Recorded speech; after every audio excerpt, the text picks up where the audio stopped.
భారత్ మీద ట్రంప్ విధించిన పన్నుల వల్ల భారత్ దారికి వస్తుందనుకుంటే అలా జరగటం లేదు. పైగా అమెరికాలోనే ట్రంప్కు వ్యతిరేకతగా క్రమంగా పెరుగుతోంది. తాజాగా ముగ్గురు డెమోక్రటిక్ పార్టీకి చెందిన ప్రజాప్రతినిధులు ఓ రిజల్యూషన్ ప్రవేశపెట్టారు.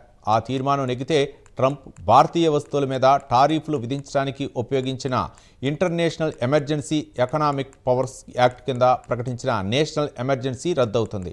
గత ఆగస్టులో 2 సార్లు వేరువేరుగా అమల్లోకి వచ్చిన అదనపు 50% పన్నులో సగం డ్యూటీలు రద్దయిపోతాయి. ట్రంప్ చర్యల వల్ల చాలా భారతీయ వస్తువులపై డ్యూటీలు 50%కి పెరిగాయి.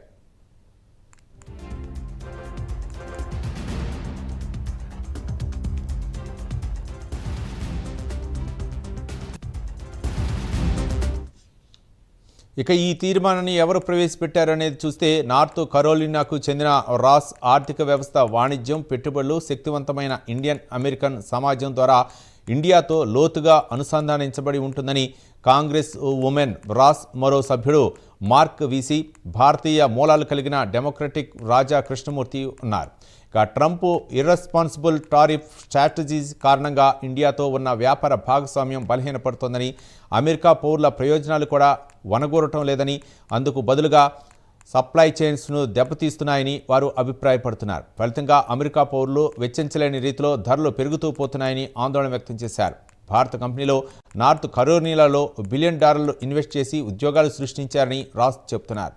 ఇక్కడి నుంచే భారత్కు ఫార్మాస్యూటికల్స్, సాఫ్ట్వేర్ ఎగుమతులు జరుగుతున్నాయని, కానీ భారత్ మీద టారిఫ్ల వల్ల ఇబ్బందులు పడుతున్నది అమెరికన్ పౌరులేనని వారు అంటున్నారు.